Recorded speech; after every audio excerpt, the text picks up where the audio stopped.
عیسائی کہتے ہیں کہ حضرت عیسیٰ علیہ السلام کو بغیر کسی جرم کے سولی چڑھایا گیا۔ ہمارا عقیدہ یہ ہے حضرت عیسیٰ علیہ السلام کو نہ قتل کیا گیا اور نہ ان کو سولی چڑھایا گیا، بلکہ سلامتی کے ساتھ آسمان کی طرف اٹھا لیا گیا۔ قرآن مجید نے اسی چیز کو وضاحت کے ساتھ بیان فرما دیا۔ عیسائی کہتے ہیں ان کو سولی چڑھایا گیا، ان کو پھانسی دی گئی، صلیب پہ لٹکا دیا گیا۔ تو چونکہ ان کا قصور کوئی نہیں تھا، انہوں نے جرم کوئی نہیں کیا تھا کہ جس کی سزا میں ان کے ساتھ یہ سلوک کیا جاتا، تو قیامت تک جتنے بھی آنے والے عیسائی ہیں اب وہ حضرت عیسیٰ علیہ السلام کے بغیر کسی گناہ کے سولی پر چڑھ جانے کی وجہ سے وہ نجات پائیں گے، اور ہمارے نبی ہمارے حصے کی سزا بھگت چکے ہیں۔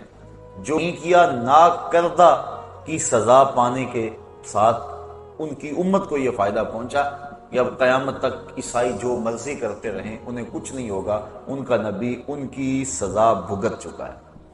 یہ ہے ان کا عقیدہ کفارہ، جس نے گناہ میں ان کو دلیر کر دیا، جو مرضی کرتے پھرو تمہیں کچھ نہیں ہوگا۔ یہودیوں نے کہا کہ ہم نہیں جائیں گے، جہنم میں جائیں گے نہیں، اور اگر گئے بھی تو چند دن جائیں گے۔ اللہ تعالیٰ نے تردید فرمائی قرآن مجید کے اندر، ارشاد فرمایا کہ اگر تمہیں اس بات کا یقین ہے تو پھر مرنے کی آرزو کرو، اور ساتھ ہی فرمایا وَلَن يَتَمَنَّوْهُ أَبَدًا، یہ کبھی بھی مرنے کی آرزو نہیں کر سکتے۔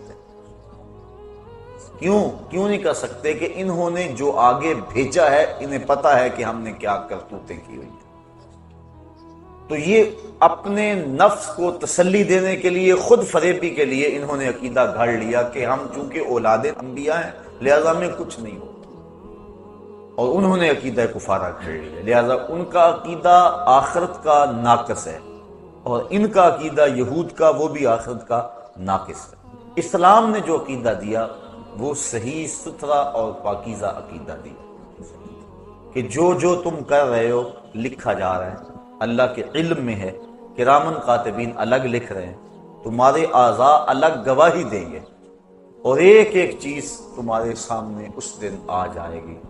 بلکہ بندہ جب اپنی معمولی سے معمولی خطا کو بھی دیکھے گا لکھا ہوا تو کہے گا ما لہذا الکتاب لا یغادر صغیرۃ ولا کبیرۃ الا احصاها، ہاں اس کتاب کو کیا ہو گیا، اس نے چھوٹی بڑی کوئی بات نہیں چھوڑی، سب کچھ لکھ دیا۔ تو ایک ایک چیز لکھی جا رہی ہے، قیامت کے دن ہر شے تش تش بام ہو جائے گی۔ یوم تبلی السرائر فما لہ من قوۃ ولا ناصر، اس دن سارے راز کھول دیے جائیں گے، ہر شے سامنے آ جائے گی۔ تو اللہ تعالیٰ اگر چاہے گا تو اپنے کرم سے کسی کو معاف کر دے گا، لیکن اگر وہ سزا دینا چاہے تو کوئی شخص دم نہیں مار سکتا۔ اس لیے اس دنیا کے اوپر انسان سے گناہ سرزد ہو جائیں تو وہ توبہ کرے، توبہ سے گناہ ختم ہو جاتے ہیں، مٹ جاتے ہیں، بلکہ گناہ نیکیوں میں بدل جاتے ہیں۔ اور اگر وہ توبہ کے بعد اس دنیا سے چلا گیا، اس کے نامہ اعمال کے اندر وہ گناہ موجود رہے، تو پھر اس کو اس کی سزا بھگتنا ہوگی۔ اللہ اپنی مرضی سے چاہے تو فرما لے۔ جو حقوق العباد ہیں، بندوں کے جو حق ہیں، وہ قیامت کے دن بھی معاف نہیں ہوں گے، انہیں اللہ تعالیٰ جل شانہ صاحبان حق کے سپرد کرے گا۔ اور اگر کسی نے کسی کے 2 پیسے بھی دبا لیے ہوئے ظلمن، تو 700 با جماعت نماز اس کے بدلے میں لے لی جائے گی۔ تو ہم دیکھیں کہ ہم کیا کر رہے ہیں اور کس جگہ پہ کھڑے ہیں، اور اپنا کیا دھرا کیسے برباد کر رہے ہیں۔ تو عقیدہ آخرت جو اسلام نے دیا ہے اس سے بچنے کی امید بھی ہے، پکڑے جانے کا اندیشہ بھی ہے، لہٰذا بندہ اپنا احتساب رکھے اور قدم پھونک پھونک کے رکھے اور اپنے معاملات کو صاف رکھے۔ ہمارے بنیادی عقائد جو ہیں وہ 3 ہیں: عقیدہ توحید، عقیدہ رسالت اور عقیدہ آخرت۔ عقیدہ توحید اللہ تعالیٰ جل شانہ کو واحد احد صمد بے نیاز یکتا ذات میں صفات میں ماننا. عقیدہ رسالت کا اقرار اور اللہ تعالیٰ کی طرف سے جو خلق خدا کی رہائی کا نظام ہے اس کو تسلیم کرنا. تیسرا عقیدہ آخر جس کی وضاحت آپ کے سامنے پیش کی گئی. یہ جو کفار مکہ تھے یہ توحید کا انکار نہیں کرتے تھے، بتوں کو شامل کرتے تھے ساتھ، یعنی وجود باری کا انکار نہیں کرتے تھے، اللہ تعالیٰ کے وجود کا ایمان رکھتے تھے لیکن بتوں کو بھی ساتھ شریک مانتے تھے، لہذا ان کے عقیدے میں خرابی آئی. رسالت کا بھی انکار نہیں کرتے تھے، رسالت کا حضور کے ساتھ جو انتصاب ہے اس کا انکار کرتے تھے، یعنی یہ اس بات کا انکار نہیں کرتے تھے کہ کوئی رسول ہوتا نہیں، وہ کہتے رسول ہوتے ہیں، لیکن حضور کے بارے میں کہتے تھے لستا مرسلا، کہ آپ رسول نہیں ہیں، یعنی رسالت کا انکار حضور کی ذات سے کرتے تھے، نفس رسالت کے منکر نہیں تھے. لیکن تیسرا عقیدہ جو ہمارا اسلام کا بنیادی ہے عقیدہ توحید، اس کا وہ ڈٹ کے انکار کرتے تھے. وہ کہتے تھے یہ بات سمجھ سے باہر ہے کہ جب ہم مر جائیں گے ہماری ہڈیاں جو ہے وہ خاک میں مل جائیں گی تو دوبارہ کیسے ہمیں زندہ کیا جائے گا. اس بات کا وہ ڈٹ کے انکار کرتے تھے. جتنی بھی مکی آیات ہیں آپ پڑھ لیں، اس میں عقیدہ آخرت کا اس بات زوردار انداز میں کیا گیا. عموماً مکی آیات کے اندر چونکہ کفار آخرت کے عقیدے کا ڈٹ کے انکار کرتے تھے اور وہ کہتے تھے کہ یہ سمجھ سے باہر ہے. سورہ یاسین کے اندر اللہ تعالیٰ جل شانہ نے ان کے اس اعتراض کو بیان فرمایا. ارشاد ہوا وَضَرَبَ لَنَا مَثَلًا وَنَسِیَ خَلْقَهُ، اس کی مثال کے جو اپنی خلقت کو تخلیق کو بھول گیا. کیا کہتا ہے؟ قَالَ مَنْ يُحْيِي الْعِظَامَ وَهِيَ رَمِيمٌ، کہتا ہے ان ہڈیوں کو کون اٹھائے گا جبکہ یہ بوسیدہ ہو جائیں گی، جب خاک میں مل جائیں گی، گودے ختم ہو جائیں گے، ہڈیوں میں مٹی بھر جائے گی، تو ان ہڈیوں کو جوڑ کر دوبارہ انسان کیسے بنے گا؟ یہ وہ اعتراض کرتا ہے. قل قَالَ مَنْ يُحْيِي الْعِظَامَ وَهِيَ رَمِيمٌ، کہ کون ان ہڈیوں کو جوڑے گا جبکہ یہ بالکل بوسیدہ ہو جائیں گی. قل، اے حبیب آپ فرما دیجئے، یحییھا الذی انشأھا اول مرہ، ان ہڈیوں کو وہی جوڑے گا جب ہڈیاں بھی نہیں تھی جس نے انسان پیدا کر لیا. اب تو میٹیریل موجود ہے، بکھرا پڑا ہے. جب میٹیریل بھی موجود نہیں تھا، جب مادہ بھی موجود نہیں تھا، تو جس نے اس کو پیدا کیا اور پھر انسان بنایا، اب اس کے لیے ہڈیوں کو جوڑ کر انسان بنانا کون سا مشکل ہے؟ تو دو لفظی دو ٹوک اور بڑا خوبصورت جواب دیا. حبیب آپ فرما دیں، کل آپ ارشاد کر دیں، یحییھا الذی انشأھا اول مرہ، ان کو وہی دوبارہ زندگی دے گا، دوبارہ ان کو جوڑے گا کہ جس نے پہلی مرتبہ ان کی تخلیق کی، جس نے ہڈیوں کو پیدا کیا، ان کو جوڑ کے انسان بھی بنا لے گا.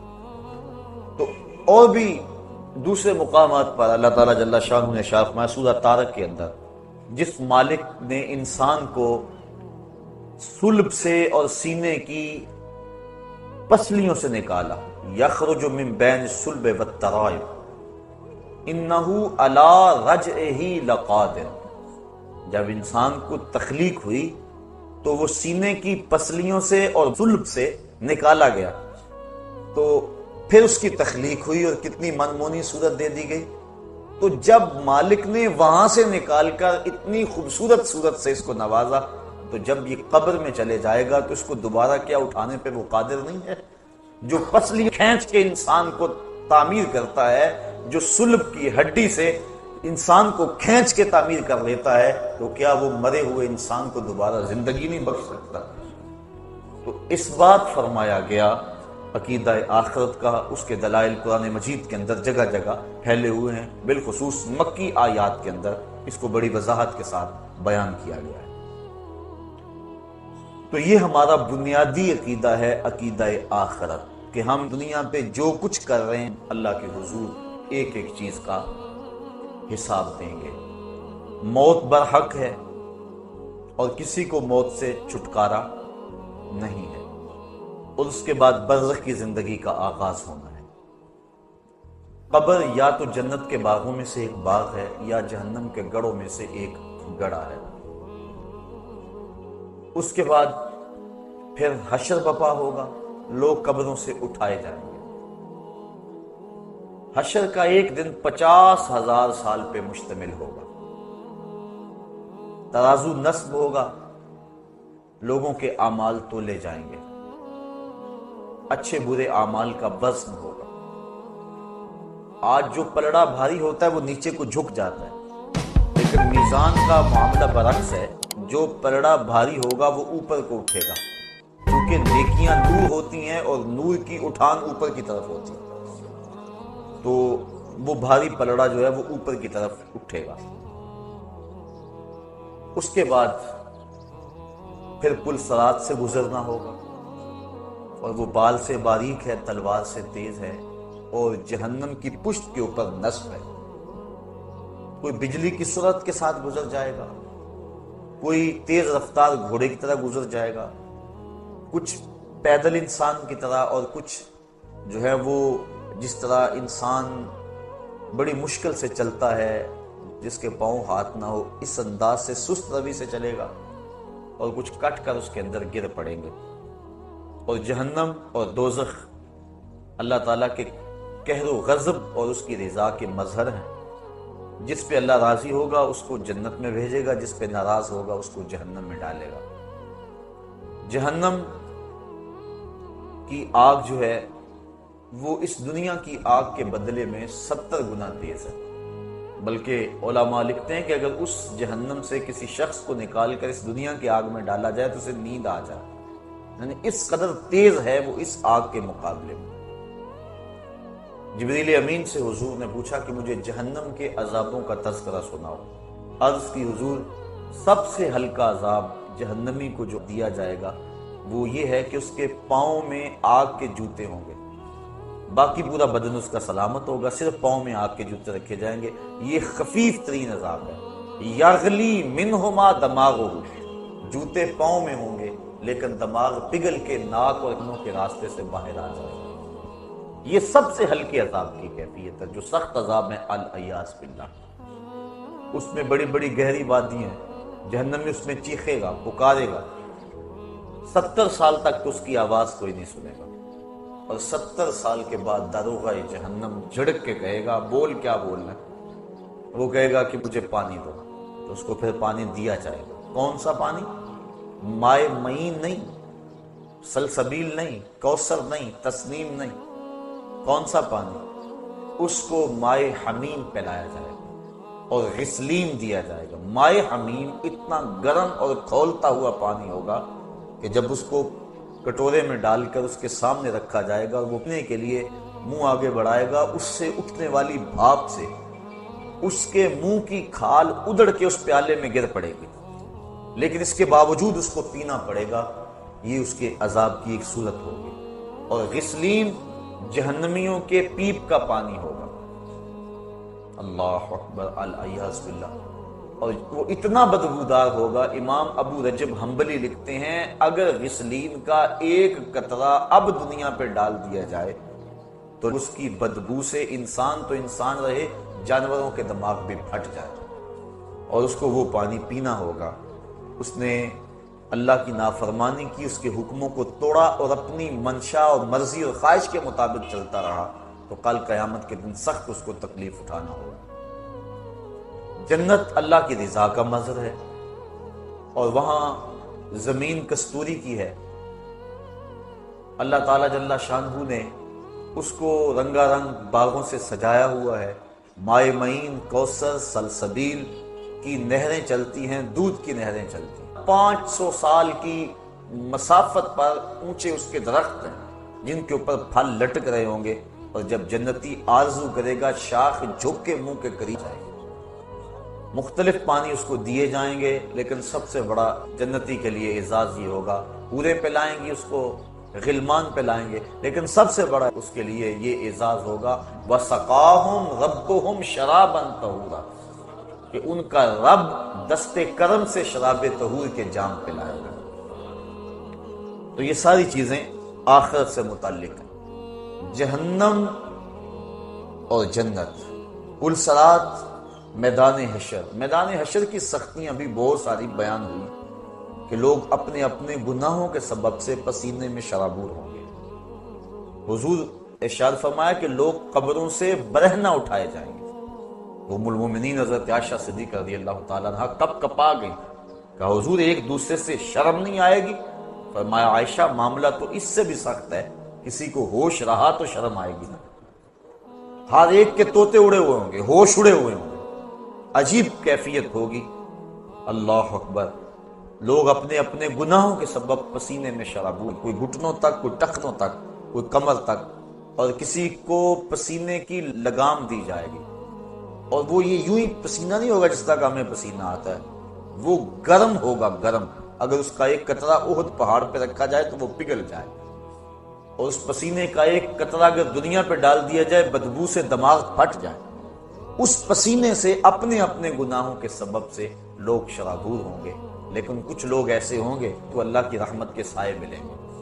وہ بخاری شریف کی روایت، حضور نے ارشاد فرمایا سبعۃ یظلھم اللہ تعالی فی ظلہ یوم لا ظل الا ظلہ، امام عادل وشاب نشأ فی عبادت اللہ۔ 7 اشخاص ایسے ہیں کہ قیامت کے دن جب کوئی سایہ نہیں ہوگا، اللہ انہیں اپنی رحمت کے سائے میں رکھے گا۔ وہ 7 اشخاص کون ہیں؟ امام عادل، عادل حکمران۔ دوسرا وشاب نشأ فی عبادت اللہ، وہ جوان جس کی جوانی اللہ کی عبادت میں گزری۔ آج ہم سمجھتے یہ جوانی ہے، اس کو منشا اور مرضی کے مطابق گزارنا چاہیے۔ ابھی تو یہ جوانی کی بہاریں ہیں، ترنگ ہے، تو ابھی تو پورا نفع حاصل کرنا چاہیے جوانی سے۔ ابھی سے جا کے مسجد میں بیٹھ جائیں، اللہ اللہ کرنے لگ جائیں، فقیروں کی صحبت میں بیٹھیں، علماء کی مجلس اختیار کریں، اچھی محافل میں پہنچیں۔ یہ تو نہیں نا عمر بھائی، وہ تو عمر آئے گی تو دیکھیں گے۔ یہ تو جوانی ہے، اور جوانی مستانی ہوتی ہے۔ اس کو چوکوں میں، گلیوں میں، بازاروں میں، سینما گھروں میں، کلبوں میں، ہوٹلوں میں گزارو، زندگی کے عیش اور زندگی کی لذتیں حاصل کر لو۔ لیکن ہی جوانوں، جوانی وہی ہے جو اللہ کی یاد میں گزر جائے۔ در جوانی توبہ کردن شیوائے پیغمبری، وقت پیری گرگ ظالم می شود پرہیزگار۔ اللہ کے محبوب علیہ السلام نے ارشاد فرمایا انا حبیب اللہ الشاب التائب حبیب اللہ، لوگوں میں اللہ کا حبیب ہوں، اور جوان جوانی میں توبہ کر لے وہ بھی اللہ کا حبیب ہے۔ ذرا دیکھیے تو صحیح، کتنی بڑی بات ہے کہ نوجوان اللہ کا حبیب اور محبوب کہلاتا ہے، جو جوانی کی خواہشات کو کچل کر اللہ کی رضا کے لیے جیتا ہے، اللہ کی رضا کے لیے شب و روز گزارتا ہے۔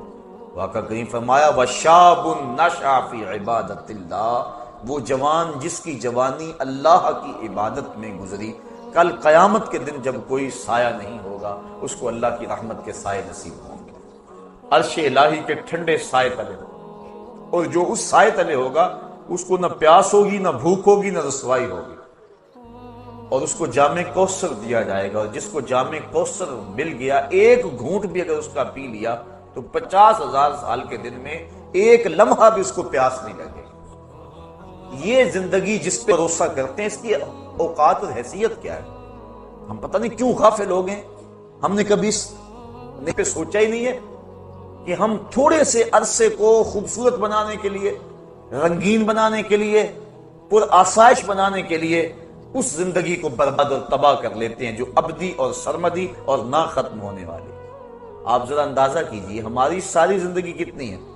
50 سال، 45 سال ایوریج نکالیے ماہرین نے، بر صغیر کے لوگوں کی زندگی، چلو 50 سال لگا لو، 60 سال لگا لو، 70 سال لگا لو، یہ کل زندگی ہے نا، اگر تبھی زندگی پائیں تو اتنی زندگی 70 سال لگا لو، چلو 80 سال لگا لو، لیکن آخرت کا ایک دن، صرف ایک دن 50,000 سال کا۔ تو ذرا تصور تو کریں، ذرا کیلکولیٹر لے کے کسی دن حساب تو کرنا کہ یہ ساری زندگی ایک طرف اور 50,000 سال کا ایک دن ایک طرف، تو جو اس دنیا کو سنوار کے اس دنیا کو برباد کر لیتا ہے، اس سے بڑا کوئی بے وقوف ہو سکتا ہے؟ اس سے یہ یقین ہے کہ آخرت آنی ہے، اور میں نے اللہ کے حضور پیش ہونا ہے، اور ایک ایک عمل کا حساب ہونا ہے۔ اس نے چاہا تو بخش دے گا، اور اگر ہمارے اعمال کی ہمیں سزا ملے تو کوئی روک نہیں سکتا، ہم کوئی ایسی بات نہیں کر سکتے حضرت عمر فاروق رضی اللہ تعالیٰ عنہ فرماتے ہیں کہ میں اس سے اتنا ڈرتا ہوں کہ اگر مجھے پتا چلے کہ ساری دنیا جنت میں جائے گی، صرف ایک بندہ جہنم میں جائے گا، تو میں ڈرتا ہوں کہ کہیں وہ ایک میں نہ بن جاؤں۔ اور اگر مجھے یہ خبر ہو کہ سارے لوگ جہنم میں جائیں گے تو ایک بندہ جنت میں جائے گا، تو میں اللہ کی رحمت سے امید رکھتا ہوں کہ وہ ایک کبھی میں ہو جاؤں۔ میں اس کی رحمت سے یہ توقع اور امید رکھتا ہوں۔ تو یہ بات ذہن نشین رہے کہ بڑے بڑے لوگ جن کی زندگی تقوی، طہارت سے عبادت تھی، وہ اپنی زندگی کتنی احتیاط سے گزارتے تھے، لیکن اس کے باوجود خشیت الہی کے جذبے کتنے تھے۔ ہم بھول گئے کہ مالک کی حضور پیش ہونا ہے۔ اور یہ بات پکی ہے، اگر آنکھیں بند کر لیں اور دنیا کی مستی میں کھو جائیں اور پرواہ نہ کریں، یہ الگ بات ہے، لیکن اس کا یہ مطلب نہیں ہے کہ وہ مرحلہ آنے والا نہیں ہے۔ بلی کو دیکھ کر کبوتر نہ آنکھیں بند کر لیتا ہے، اس کی فطرت ہے، اور وہ یہ سمجھتا ہے کہ میں بلی کی نظروں سے اوجھل ہو گیا، لیکن 2 لمحوں کے بعد جب بلی کے خونی پنجے اس کے سینے کو چیر رہے ہوتے ہیں، پھر اسے پتا چلتا ہے کہ میرا آنکھیں بند کر دینا، چشم پوشی کرنا مجھے بلی کے قہر و غضب سے بچا نہیں سکا۔ اسی طرح اگر ہم چند لمحوں کے لیے اپنی دنیا میں مگن ہو جائے، اپنے جہان میں لگ جائیں اور چشم پوشی کر لیں آخرت سے، تو کیا ہمارا آخرت سے، قبر سے، حشر سے، موت سے اور آنے والے جتنے بھی مراحل ہیں ان سے چشم پوشی کر لینا کیا ان معاملات کو ہمارے سے دور کر دے گا؟ وہ تو بدستور اپنی جگہ پہ کھڑے ہیں اور ہم لمحہ لمحہ موت کے قریب ہو رہے ہیں، اور کوئی پتہ نہیں کس وقت پیغام اجل آ جائے۔ موم کو آپ رکھ دیں دھوپ میں تو کتنی دیر تک اپنا وجود برقرار رکھ پائے گی؟ برف قطرہ قطرہ پگھل پگھل کے پگھل جائے گی، جب گنتی الٹی شروع ہو جائے تو پھر کام جلدی 0 تک پہنچ جاتا ہے۔ یہ سانسوں کی گنتی الٹی شروع ہے، زندگی کی برف پگھل رہی ہے، ہم سمجھتے ہیں ہم بڑے ہو رہے ہیں لیکن ہم چھوٹے ہو رہے ہیں۔ ایک ایک لمحہ ہمارا ایک ایک قدم اٹھنے والا موت کے قریب ہو رہا ہے، اور موت کے قریب ہم پہنچ رہے ہیں، لیکن اس کے باوجود کتنی دیدہ دلیری ہے کہ ہم اس کی تیاری نہیں کرتے۔ وہ شخص کتنا غافل ہے جسے یہ یقین ہے کہ موت آنی ہے اور میں نے اللہ کے حضور پیش ہونا ہے اور میرے ایک ایک عمل کا حساب ہونا ہے، اور پھر وہ پریشان نہیں ہوتا اور اچھے اعمال کی کوشش نہیں کرتا۔ تو آخرت کا عقیدہ ہمیں، جو مسلمانوں کو عقیدہ آخرت دیا گیا ہے، یہ عقیدہ انسان کی زندگی میں عمل کی بہار لاتا ہے، رونق لاتا ہے عمل کی، کہ چلے گئے دوسرے، میں نے بھی چلے جانا ہے اور وہاں ایک ایک ذرے کا حساب لیا جانا ہے۔ ثم لتسألن یومئذ عن النعیم، اس دن ایک ایک نعمت کے بارے میں پوچھا جائے گا۔ آج مجھے بھی موقع ہے، آج آپ کو بھی موقع ہے۔ آج زندگی کی ڈوری لٹکی ہوئی ہے، سانس چل رہی ہے۔ آج اگر توبہ کریں تو توبہ کا دروازہ کھلا ہوا ہے، آج اگر ہاتھ پھیلائیں تو مالک قریب ہو کے بند رہا۔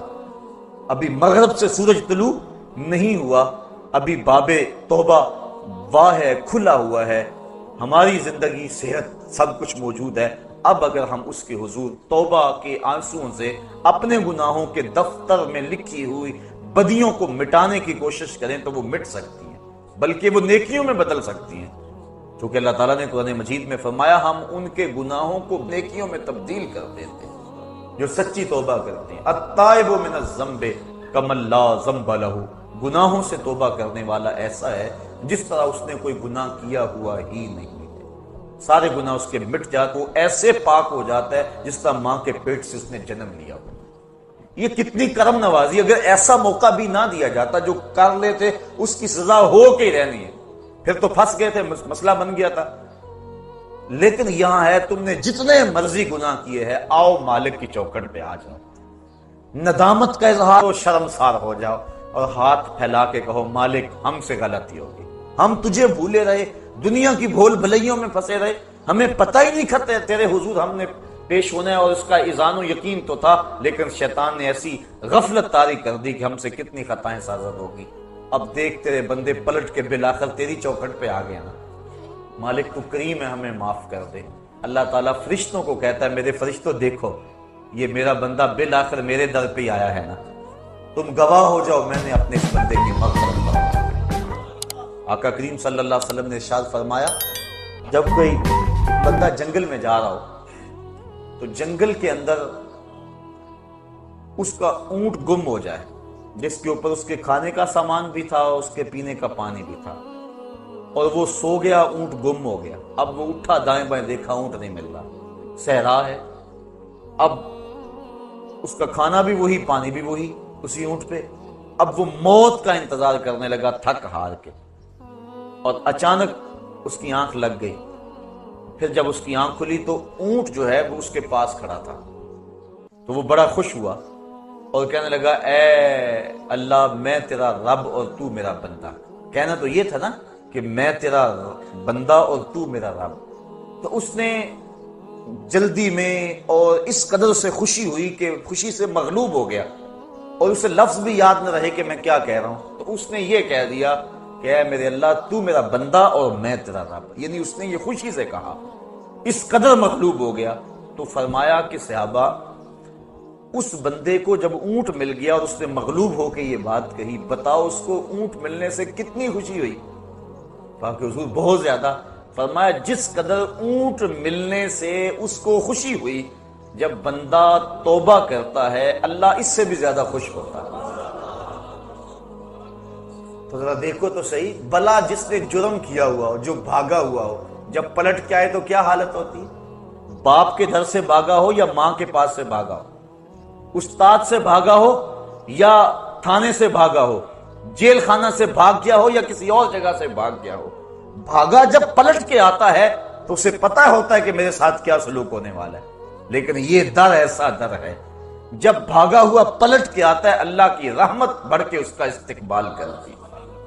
میرے بندے تو واپس آ گیا ہے، تو اللہ تعالیٰ جل شانہ کی رحمتیں بڑھ کر اپنے اس بندے کا استقبال کرتی ہیں۔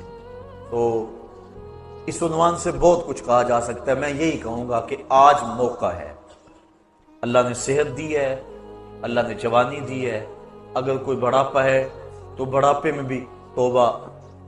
اب تو وہ کیا کہتے ہیں، سورج غروب ہونے کے قریب ہے، دیگرتے دن گیا محمد اوڑک نو ڈب جانا، پھر تو پتہ بچے بوڑھے جوان کا بھی نہیں ہے۔ حضرت امام غزالی فرماتے ہیں معاشرے میں ذرا نظر دوڑا کے دیکھو، بچے زیادہ نظر آتے ہیں یا بوڑھے یا جوان؟ کہا تمہیں بچے زیادہ نظر آئیں۔ کہا اس کا مطلب یہ ہے کہ لوگ جوان کم ہوتے ہیں، زیادہ بچپن میں مر جاتے ہیں۔ تمہیں پھر دیکھو جوان زیادہ ہیں یا بوڑھے زیادہ ہیں؟ کہا بوڑھے کم نظر آئیں گے، جوان زیادہ نظر آئیں گے۔ کہا اس کا مطلب یہ ہے کہ لوگ بڑھاپے تک کم پہنچتے ہیں، زیادہ لوگ جوانی میں موت کے منہ میں چلے جاتے ہیں۔ اور اگر کسی کو اللہ نے یہ مہلت دے دی کہ وہ بوڑھا ہو گیا، تو پھر اس کو اب بڑھاپے میں بھی اپنے رب سے دور نہیں رہنا چاہیے، اور جوان کو جوانی کے لمحوں کو غنیمت سمجھنا چاہیے، اور اپنے رب کی حضور رجوع لانا چاہیے، اپنے گناہوں سے توبہ کرنا چاہیے، آخرت کا عقیدہ مضبوط سے مضبوط تر ہو، اور اسے یقین ہو کہ میں نے اللہ کے حضور پیش ہونا ہے، اور یہ عقیدہ اور یہ اذعان و یقین اس کو آخرت کی سختیوں سے بچا سکتا ہے، اس کی زندگی میں انقلاب لا سکتا ہے۔ میں اور آپ تیزی کے ساتھ موت کی طرف بڑھ رہے ہیں۔ پوچھا گیا نا زندگی اور موت کے بارے میں کیا خیال ہے؟ عرض کی فجر کی نماز پڑھی ہے، پتہ نہیں ظہر پڑھیں گے یا کہ نہیں۔ کہا اتنی لمبی امیدیں لگائے بیٹھے ہو، کہا ظہر پڑھی ہے، پتہ نہیں عصر پڑھیں گے یا کہ نہیں۔ کہا طول عمل کی بات کہی، کہا عصر پڑھی ہے، پتہ نہیں مغرب پڑھ سکیں گے یا کہ نہیں۔ ایک نے بولا ایک رکعت پڑھی ہے، پتہ نہیں دوسری رکعتیں بھی پڑھیں گے کہ نہیں۔ فرمایا یہ سب کچھ تم کہتے ہو، میں تو یوں کہتا ہوں ایک طرف سلام پھیرا ہے، پتہ نہیں دوسری طرف سلام بھی پھیر سکیں گے یا کہ نہیں۔ اور آپ دیکھتے ہیں کہ اچانک ایک بندہ موت کے منہ میں چلا جاتا ہے، ہم سمجھتے یار یہی تو بھی تھا تھوڑی دیر قبل، لیکن اچانک موت دبوچ لیتی ہے۔ تو قبل اس سے کہ وہ وقت آن پہنچے اور کوئی حجت باقی نہ رہے، مجھے اور آپ کو اپنے اعمال کی اصلاح کر لینی چاہیے۔ اللہ تعالیٰ نے موقع دیا، بار بار توبہ کا موقع دیا، اور اس انداز سے پچھلی امتوں کو سہولت نہیں تھی جس انداز سے امت مصطفیٰ کو عطا کی گئی۔ اور پھر دوسری بات یہ ہے کہ تھوڑا بھی عمل کرو گے، اس امت کو یہ اعزاز بخشا گیا ہے، تھوڑے عمل پہ بڑا اجر و ثواب رکھا گیا۔ آقا کریم فرمایا ایک بندہ فجر سے ظہر تک کام کرتا ہے، اس کو 1 درہم ملتا ہے۔ ایک ظہر سے عصر تک کام کرتا ہے، وقت تھوڑا، اس کو آدھا درہم ملنا چاہیے، لیکن اس کو بھی 1 درہم ملتا ہے۔ اور ایک بندہ عصر سے مغرب تک کے وقت میں کام کرتا ہے، اس کا وقت اس سے بھی تھوڑا، لیکن اس کو 2 درہم ملتے ہیں۔ فرمایا پہلی مثال یہود کی ہے، دوسری مثال نصارہ کی ہے، اور تیسری مثال میری امت کی ہے۔ تو کیسی لوٹ سے لگی ہوئی ہے، اور ہم کتنے محروم ہیں۔ ہم ان چیزوں کے پیچھے بھاگ رہے ہیں جو ہمارے لیے پیدا کی گئی تھی، جو ہماری خدمت کے لیے پیدا کی گئی تھی، اور جن کی تخلیق کا مقصد ہماری ضرورت کی کفالت کرنا تھا، اور ہم ان کے پیچھے بھاگ رہے ہیں۔ بچہ جب شکم مادر میں 120 دن کا ہے، فرشتہ آ کے اس کا رزق لکھ جاتا ہے، تو جو لکھا گیا اس سے زائد 1 پیسہ بھی نہیں ملے گا، اور جب لکھا گیا اس سے قبل نہیں ملے گا۔ تو ہمارا یہ کام نہیں تھا جو ہم کر رہے ہیں، ہمارا کام تھا اپنے رب کو راضی کرتے اور اس آخرت کے دن کے لیے تیاری کرتے۔ ویسے ڈر تو رہتا ہے ہر شخص کو موت کا۔ امام غزالی فرماتے ہیں وہ بھی 3 طرح کا ڈر ہے۔ کچھ لوگ اس لیے ڈرتے ہیں کہ اگر میں مر گیا تو میری زندگی کی لذتیں چھن جائیں گی، اب تو میرا وقار ہے، مسند ہے، عہدہ ہے، شان و شوکت ہے، زندگی کی لذتیں ہیں، دوست احباب کا ماحول ہے، خوش گپیاں ہیں، اگر میں مر گیا تو یہ سب کچھ جاتا رہے گا، اس وجہ سے وہ موت سے ڈرتا ہے۔ یہ ڈر انسان کی زندگی میں عیش و عشرت کو بڑھا دیتا ہے۔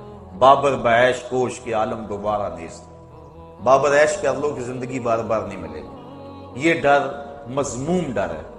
کچھ لوگ موت سے اس لیے ڈرتے ہیں کہ اگر میں مر گیا تو میرے بوڑھے ماں کا کیا بنے گا، میں تو گھر کا واحد کفیل ہوں، اور میرے ماں باپ کو اگر میری وفات کی اچانک خبر پہنچ جائے، بڑھاپے میں اب وہ ہیں، انہوں نے پالا پوسا جوان کیا، اب میرے سے نفع حاصل کرنے کے دن ہیں ان کے، اگر میں مر گیا تو ان کے دل پہ کیا بیتے گی، میرے بچے یتیم ہو جائیں گے، در در کے دھکے ان کا مقدر ہوں گے، میری بیوی بیوہ ہو جائے گی۔ وہ اس خیال سے ڈرتا ہے، میرے دوست کس صدمے میں 2-4 ہوں گے، وہ اس خیال سے تڑپ جاتا ہے، اور موت کا خوف اس کے دل میں آنا شروع ہو جاتا ہے، اور وہ رونے لگ جاتا ہے یا پریشان ہو جاتا ہے۔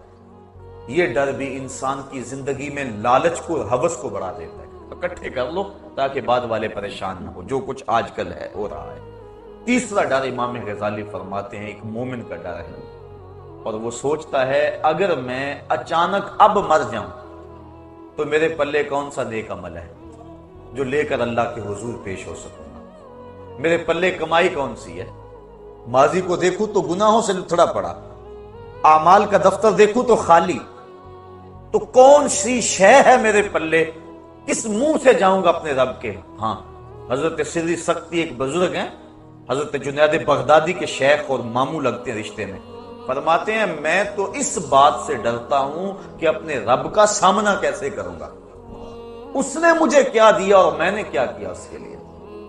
اور حضرت اقبال، علامہ اقبال کہتے ہیں میں تو اس بات سے ڈرتا ہوں کہ میں رسول کریم کا سامنا کیسے کروں گا۔ اور اللہ کی بارگاہ میں عرض کرتے ہیں تو غنی از ہر دو عالم من فقیر، روز معاشر عذر ہائے من پذیر، گر تو می بینی حسابم ناگزیر، از نگاہ مصطفیٰ پنہا بگیر۔ اے اللہ میرا حساب نہ لینا، مجھے یوں ہی معاف کر دینا، اور اگر میرا حساب لینا ضروری ٹھہرا تو کم از کم حضور سامنے نہ لینا، مجھے حضور سے شرم آئے گی۔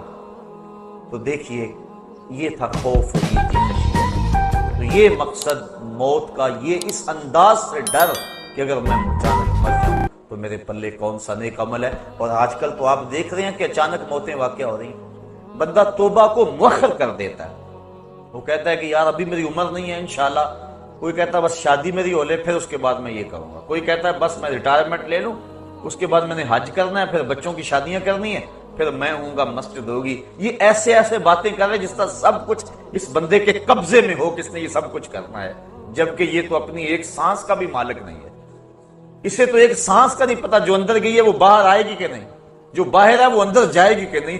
جس بندے کا اتنا اختیار بھی نہیں ہے اپنی سانس پہ، وہ کہہ رہا ہے کہ بس جی آپ کی بات سمجھ آ گئی، انشاءاللہ میں ریٹائرمنٹ لے لوں، پھر میں بچوں کی شادیاں کر لوں، پھر میں حج پہ جانا ہے، پھر آ کے انشاءاللہ میں ہوں گا، مسجد ہوگی اور سنگے درے محبوب ہوگا، پھر میں جو ہے انشاءاللہ دیکھنا کیسا میرا زندگی کا رنگ بدلتا ہے۔ یہ وہ شخص کہہ رہا ہے جس کے قبضے میں ایک سانس بھی نہیں ہے، ابھی میں جوان ہوں، بس تھوڑی عمر اور ہو جائے، بس آپ انتظار کر لیں۔ یہ وہ کہہ رہا ہے، یہ نفس اندر سے آوازیں دے رہا ہے، یہ شیطان اس کو ایسی باتیں سکھا اور پڑھا رہا ہے تاکہ وہ توبہ کو مؤخر کر لے، اور اچانک اگر موت آ جائے تو یہ بری موت مرے۔ چونکہ اچانک موت سے تو حضور نے بھی پناہ مانگی نا، اللہم انی اعوذ بک من الموت الفجاء، اے اللہ اچانک موت سے میں تیری پناہ مانگتا ہوں۔ یعنی اچانک موت سے پناہ مانگی. آج کل تو کئی ڈھب ہیں اچانک موت کے، ایکسیڈنٹ ہو گیا، بم دھماکے ہو گئے، بیماریاں ایسی ہیں، اچانک بندہ اس دنیا سے چلا جاتا، اس کو توبہ کی توفیق ہی نہیں ملتی. تو انسان توبہ کو مستقبل پہ مؤخر کرے تو ایک تو اسے مستقبل کی خبر نہیں ہے، اور دوسرا اب وہ مؤخر کر رہا ہے جو حالت اس کے دل کی اب ہے، تو اس کے باوجود وہ مؤخر کر رہا ہے. تو جب 4 سال گزر جائیں گے، دل اور سخت ہو جائے گا، تو کیا پھر اس کو ہو سکتا ہے خیال بھی نہ آئے کہ میں توبہ کر لوں؟ تو جو حالات اب ہیں وہ شاید اس وقت نہ ہو. تو توبہ میں تاخیر کرنا یہ بھی بہت بڑی معرومی ہوتی ہے. تو اگر اللہ تعالیٰ کسی کو توفیق دے دے، اپنا راستہ دے دے، تو وہ ایک لمحہ بھی تاخیر نہ کرے، وہ اللہ کے حضور اپنے گناہوں سے معافی مانگ لے. یہی بندے کے لیے اعزاز ہے، اور یہی بندے کی حقیقی سرخروئی ہے. عقیدہ آخرت ایک بڑا وسیع مفہوم ہے، اور اس کے عنوان سے بہت کچھ کہنے والا تھا، لیکن آج کی اس نشست میں اسی عنوان سے کچھ باتیں میں آپ کی گوش گزار اس امید سے کی ہیں شاید کہ کسی دل میں اتر جائے میری بات، اور میں اور آپ اپنی زندگی کے اندر تبدیلی لانے کی کوشش کریں، اچھے لوگوں کی سنگت اور صحبت میں بیٹھیں، اور اپنے معمولات کو بہتر رکھیں. برے لوگوں کی صحبت سے بچنا بہت ہی ضروری ہے، کیونکہ اللہ کے محبوب علیہ السلام نے ارشاد فرمایا المرء علی دین خلیلہ فلینظر احدکم من یخالل. ہر شخص اپنے دوست کے دین پہ ہوتا ہے. جب وہ کسی سے دوستی لگانے لگے تو وہ دیکھے کہ وہ کس سے دوستی لگا رہا ہے. اس لیے ہم نے کسی سے تعلق جوڑتے ہوئے پہلے دیکھنا ہے کہ اس کے معمولات کیا ہیں. اگر کوئی غافل ہے تو پھر نمازی کو بھی وہ غافل کر دے گا، اور اگر کسی نماز پڑھنے والے سے دوستی ہے تو پھر ایک دن وہ اس کو کھینچ کے مسجد کی طرف لے جائے گا. اس لیے میں اور آپ اپنی دوستیاں، اپنے دائیں بائیں کے ماحول، اچھے لوگوں کی سنگت اور صحبت اختیار کیا کرو، اور اچھی چیزیں سننے کو ملیں تو اس کے لیے وقت نکالا کرو. اللہ مجھے آپ کو توفیق عمل عطا کر دے، اور میری دل کی اتھاہ گہرائیوں سے آپ اگر میرے دل کو دیکھ سکے تو میرے دل کے اس وقت جذبات کیا ہیں، میرے دل کی اتھاہ گہرائیوں سے آپ سب کے لیے، اس مجلس میں موجود نوجوانوں کے لیے بالخصوص بے پناہ محبتوں کے جذبات ہیں. اور میرے دل کی آرزویں اور تمنا یہ ہے مالک ان سب